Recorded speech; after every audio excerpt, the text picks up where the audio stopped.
históricos. Há duas razões possíveis. Em primeiro lugar, a tradição hebraica atribui a profetas a composição destes livros. Em segundo lugar, o objetivo principal dos escritos não é tanto ensinar a história de Israel, tal como ela foi, mas sim a forma pela qual a mensagem de Deus entrou na vida da nação. Ou seja, os historiadores escrevem ou escreveram sempre guiados por um fim doutrinário e inspirados na lei e nos profetas. Apresentam a história de Israel desde o ponto de vista profético. Os profetas não se limitavam a predizer o futuro, mas declaravam aos seus contemporâneos o que Deus exigia de seu povo e interpretavam o passado, o presente e o futuro à luz dos propósitos divinos. Revelavam o significado religioso dos acontecimentos, das situações de sua época, principalmente, Assim como os profetas e os escritores dos livros históricos se interessavam mais em interpretar a história do que em registrá-la. Sua motivação era dar ensinamento e edificação aos seus leitores. Vemos aí o caráter da historicidade praticado por esses escritores. Então, não é qualquer tipo de história. Não é uma história vinculada a objetivos, muitas das vezes, adotados por outros historiadores de outras nações, ou pela história acadêmica de hoje, que, por exemplo, tem um foco nos personagens que são mais relevantes com relação à história mundial. Então, por exemplo, quando um historiador comum que vai compor um manual de história vai elencar os fatos relevantes, ele quer principalmente tratar acerca dos personagens que foram importantes para a história mundial, que se relacionaram, que interferiram na história nacional, mas também com um relacionamento, uma conexão com a história mundial, o que não é uma preocupação dos historiadores bíblicos, porque, voltando sempre à mesma questão, a Bíblia tem um propósito, e o propósito da Bíblia é a redenção da humanidade, é estabelecer o vínculo entre o homem e Deus novamente. E para isso ele traz alguns recursos, ele lança a mão de alguns recursos que vão ser úteis para alcançar este objetivo. Mas quando a Bíblia trata de história, ela não o faz com o mesmo objetivo de um historiador. A história é só mais um dos recursos, é secundária. A questão histórica aqui, de fato, é secundária. A história trazida a lume aqui pela Escritura Sagrada, ela tem mais um fim de redenção do que de registro histórico. Tanto que os historiadores da Bíblia Sagrada, para os judeus, são chamados de profetas. Por que chamados de profetas anteriores? Porque, de fato, na atividade de registro que eles fizeram da história, o caráter desses escritos é muito mais profético, porque o objetivo buscado por esses escritores é demonstrar como a palavra de Deus se cumpriu no povo. Quando o povo foi obediente, Deus prosperou. Quando o povo foi desobediente, veio a punição, veio o castigo. Quando o povo clamou, veio a libertação. Quando a palavra de Deus foi lançada, ela teve cumprimento no meio do povo. E aí, para mostrar o cumprimento, ele dá importância a alguns personagens que, para a história geral, foram insignificantes, mas foram muito significantes no sentido de demonstrar o cumprimento da palavra de Deus no meio do povo. Por exemplo, na continuidade aqui, ele fala: não tinham esses autores o propósito de glorificar o seu povo ou seus grandes líderes, como acontecia com os escritores egípcios e babilônios. E ele fala aqui, dá um exemplo muito importante acerca de Onri e Acabe, dois reis de Israel. Onri, pai de Acabe. E Onri, que é mencionado de uma forma muito abreviada na Escritura Sagrada pelos historiadores bíblicos, ele recebe um grande espaço, por exemplo, nas narrativas dos anais encontrados pela arqueologia nas terras da Síria, no tempo de Senaqueribe. Ele é tratado como um grande monarca de Israel, que fez assim grandes obras muito importantes em Israel, de tal modo importantes que foram conhecidas por povos de outros lugares, de lugares distantes. A Síria, por exemplo, que futuramente vai ser a nação que vai dominar, vai exilar e vai destruir com a nacionalidade de Israel as 10 tribos do norte, somente restando Judá e Benjamim ao sul. Mas antes desses fatos, Onri é considerado um dos grandes monarcas. Tudo bem, então para a história geral ele é relevante, mas para a história bíblica, os seus feitos são quase que irrelevantes, tanto que são mencionados de uma forma abreviada. Em vez do historiador bíblico dar grande relevância a esse personagem com importância histórica, ele prefere falar da viúva de Sarepta. Ele prefere falar de Elias, o tisbita, que aparece do nada, não é falado a genealogia dele, nem nacionalidade, né, nem de onde ele veio, origem, de qual cidade de Israel ele veio. Não é falado nada acerca da sua formação, acerca da sua vida pessoal, desenvolvimento da sua vida, nada. Ele aparece do nada e depois desaparece também. E a Bíblia dá espaço às narrativas que tratam acerca de Elias, que falam acerca da viúva de Sarepta, que falam acerca de outros personagens, por exemplo, a viúva que ajudou Eliseu, acerca de Geazi, acerca de Eliseu. Personagens que para a história geral são irrelevantes, mas que para o historiador bíblico inspirado pelo Espírito Santo ganham relevância no sentido de serem histórias edificantes. E outro caráter que ele acaba de mencionar aqui, diferenciando a história de Israel da história história secular, história dos povos pagãos, por exemplo, egípcios e babilônicos, é que esses outros povos egípcios, babilônicos, fenícios, assírios, gregos, romanos, elencam seus heróis e muitas das vezes as suas narrativas que tratam acerca desses heróis os glorificam e os colocam quase que como personagens perfeitos, não completamente perfeitos, porque vemos, por exemplo, na religião, nas narrativas, nas mitologias gregas e romanas, os seus personagens têm características defeituosas, vícios, mas em muitos casos, muitos heróis nacionais são pintados como figuras quase que mitológicas, figuras com quase um nível total de perfeição, o que não acontece na tratativa dos historiadores em relação aos seus personagens, em relação aos personagens históricos dos quais fazem o registro. Então, quando o historiador, inspirado pelo Espírito Santo, que compõe esses livros que estão nesse conjunto, falam acerca de Davi, eles falam de Davi como um grande rei, de fato, como um grande conquistador, como um homem de Deus, mas eles também apresentam os graves defeitos de caráter de Davi, as suas falhas, seus defeitos de caráter, suas fraquezas, como ele padeceu por isso, quanto ele sofreu. Então, o historiador comprometido com a inspiração do Espírito Santo, ele traz sobre os seus personagens um caráter que mostra toda a sua realidade, toda a sua humanidade, e mostra suas necessidades. Não deixa de louvá-lo como um herói nacional, mas também não omite os seus defeitos e os seus erros, e isso para mim é uma das maiores, das mais fortes características da autenticidade, da veracidade dos escritos históricos do Antigo Testamento, que mostram aí toda a realidade factual do personagem. Então Davi, Salomão dito mais sábio, mas mesmo assim não deixa de mencionar que Salomão foi após os deuses das suas mulheres. Então mostra aí que os personagens têm uma vida real. Perfeito é Deus. Perfeito é Deus. É isso que os historiadores se comprometem a asseverar com a sua atividade. Perfeito é Jeová. Os servos de Jeová são eivados de imperfeições. Eles têm muitos defeitos. São homens de Deus. E enquanto submissos à palavra, a palavra de Deus se cumpre na vida deles e traz vitória ao povo de Deus através deles. Mas quando falham, também recebem o castigo, independentemente de quem sejam. Monarcas, pessoas comuns, pessoas famosas ou não. O historiador bíblico está completamente comprometido com a verdade. É isso que é muito interessante observarmos nos livros históricos do Antigo Testamento. Diferentemente das histórias do Egito e Babilônia, os autores hebreus narram histórias que demonstrem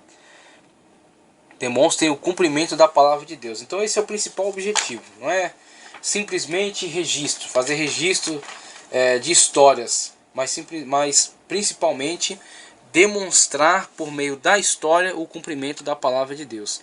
E aí temos na composição dos livros, desde os livros de Josué até o último livro, que inclusive vai ser o fechamento de todo o cânon, toda a composição de livros do Antigo Testamento em Esdras, temos a colaboração de alguns historiadores que produziram seu material, produziram seu conteúdo.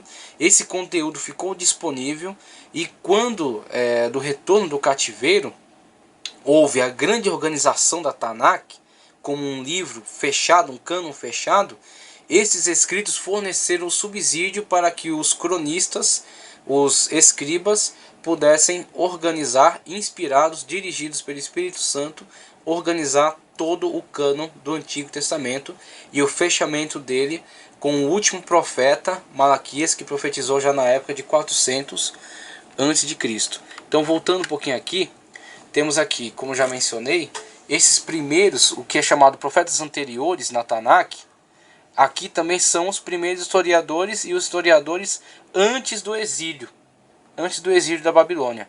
Os outros historiadores que na Bíblia, na Tanakh, figuram sim entre os livros históricos deles, são também personagens que escreveram depois do exílio.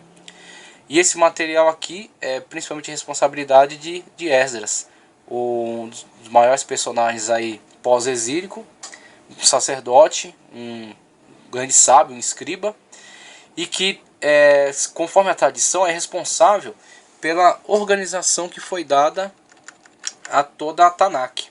Então temos a Torá, que já era um elemento pronto na época de Josué, a Tanakh, os 5 livros de Moisés, a Torá, aliás, os 5 livros de Moisés. E aí, com o decorrer da história, temos a produção desses livros aqui: Josué, Juízes, Samuel e Reis, até o período antes do cativeiro.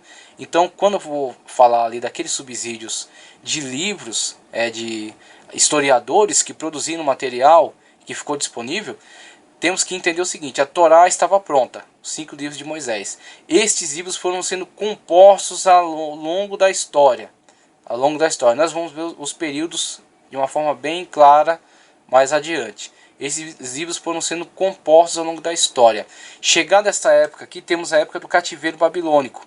Então até aqui temos alguns historiadores que deixaram material pronto, forneceram material para que, após o exílio, com esses personagens aqui na Tanakh, eles são inclusive colocados no final, né? Após o exílio, com esses personagens aqui, principalmente Esdras, encabeçando aqui a responsabilidade sobre os escritos, temos o material fornecido por esses historiadores, temos o Pentateuco completo, e ele vai organizar agora estes livros, vai montá-los, né, vai colocá-los nessa organização, né, inclusive com os demais escritos também fornecidos, os escritos dos profetas, os demais profetas, né, e os escritos de sabedoria do povo de Israel, tá ok? Então vamos analisar o subsídio fornecido pelos historiadores que estavam presentes na época de Esdras. Vamos ver aqui a autoria dos livros. Então temos História de Davi, escrita por Samuel. Vamos ver aqui primeiro o texto na página 40, que vai nos explicar bastante aqui. O nome dos livros históricos, na maioria das vezes, apresenta seu personagem principal. Então preste atenção nisso. E não exatamente o seu autor. Então ele é nominado com o nome daquele personagem porque aquele personagem é abordado naquela história, mas não necessariamente ele tenha escrito aquela história. Ele seja o responsável por escrever de fato aquela história. Mas o escriba que colheu aqueles relatos e deixou pronto esses relatos, deu a esse relato, esse material produzido, o nome daquele personagem, porque é o personagem principal daqueles relatos. Então é isso que nós temos que começar a entender quando tratamos de livros históricos. E não é exatamente seu autor. A autoria dos livros históricos é incerta. Não se sabe exatamente quem são os seus autores humanos. O consenso geral é que eles são anônimos. Entretanto, acredita-se que foram escritos ou compilados por Josué, Samuel, Jeremias e Esdras. Então algumas sugestões de autores para esse conjunto de livros históricos. E vamos ver algumas possibilidades aqui. Além desses, temos também os cronistas, que oficialmente eram encarregados de relatar os fatos históricos para registro oficial. E aí temos alguns cronistas importantes aqui, que mencionados no texto sagrado, que eles trabalharam desta forma, que eles exerceram este ministério e forneceram subsídio para a elaboração do conjunto dos livros históricos e a montagem deles já na época de Esdras. Na época de Esdras não é que eles foram escritos, eles foram escritos na época de seus personagens, mas eles foram organizados na época de Esdras, e na época de Esdras foi composto os livros, por exemplo, de Esdras, Neemias, Esther já estava pronto na época dele, e Crônicas, né? Então na época são livros contemporâneos deles. Então temos aqui, por exemplo, o livro de Crônicas, é um livro escrito na época de Esdras, que tem a intenção de recontar todo aquele contexto histórico produzido ao longo do tempo até a época anterior ao cativeiro. Por isso que o livro de Crônicas, ele menciona esses personagens aqui, é como que um certificado de autenticidade. Ele fala, olha esse relato que eu estou colocando aqui, neste livro, o livro de Crônicas, escrito depois do exílio, ele na verdade foi escrito por Samuel, ele foi escrito por Natã, ele foi escrito por Gade, que são personagens antes do exílio, e que deixaram esse escrito pronto, e chegou às minhas mãos, e agora eu organizo ele desta forma aqui dentro do contexto histórico. Então fazendo uma recontagem, uma reescrita de toda a história de Israel. Então a história de Davi foi escrita por Samuel, Natã e Gade. Isso está em 1º livro de Crônicas 29 e 29. Então lá em Crônicas, depois do exílio, ele dá a referência. Olha, essa história que está presente aqui foi escrita por Samuel, Natã e Gade. Então é isso que segundo o livro de Crônicas faz de muita relevância aí por esses relatos. Então o livro de Samuel não necessariamente foi completamente escrito por Samuel, mas Samuel, juntamente com inclusive a gente vê nas narrativas de Samuel, ele funda uma escola de profetas, né? Então juntamente com seus discípulos, eles compõem escritos que narram fatos importantes com este viés que eu já falei para vocês, esse viés de mostrar o cumprimento da palavra de Deus no meio do povo, fatos importantes referentes ao reino de Israel. O que vai se tornar a Escritura Sagrada? Aquilo que o cânon determinado pelo Espírito Santo permitir que entre para os escritos. Então o cânon quem estabelece é o Espírito Santo, que dá a medida daqueles que são sagrados e daqueles que não são importantes, não são relevantes para a edificação. Então, na época de Samuel foi produzido, Natã também contribuiu com produção de escritos e Gade. Agora, Natã e Gade não figuram, os seus nomes não figuram na autoria. Eles forneceram subsídios e tudo isso foi colocado debaixo de um conjunto de livros chamado 1º e 2º Samuel. Para nós, 1º e 2º Samuel. Para na Bíblia Tanakh, na Bíblia hebraica, simplesmente livro de Samuel, tá? Livro de Samuel. E Crônicas faz a reescrita desses relatos históricos e dá a sua autoria. Ele não faz um plágio, ele dá a autoria. Olha, essas narrativas são de responsabilidade de Samuel, Natã e Gade. A de Salomão, por Natã, Aías e Ido, está lá em 2ª de Crônicas 9, 29. A de Roboão, por Semaías e Ido, 2ª de Crônicas 12, 15. E Baruque era o escrivão de Jeremias, somente para a gente ver como essa atividade era comum. Inclusive também no Novo Testamento, Paulo faz uso de emanuenses, que são responsáveis por registrarem no papiro, no pergaminho, mas o texto é de autoria dele. Ele narra e o amanuense registra, assim como Jeremias narrava e Baruque fazia o registro daquilo que Jeremias estava falando. Tá ok? Então esta é a forma de composição dos escritos históricos.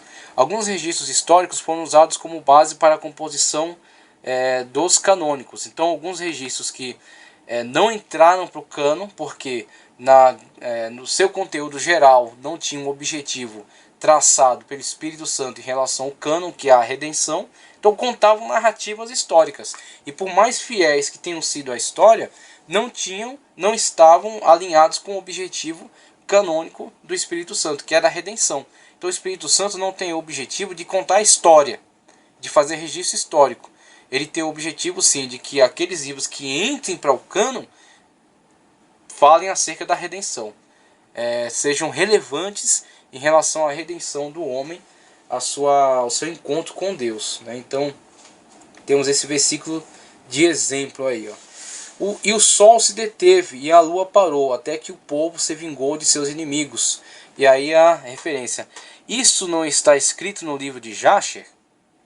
O sol, pois, se deteve no meio do céu e não se apressou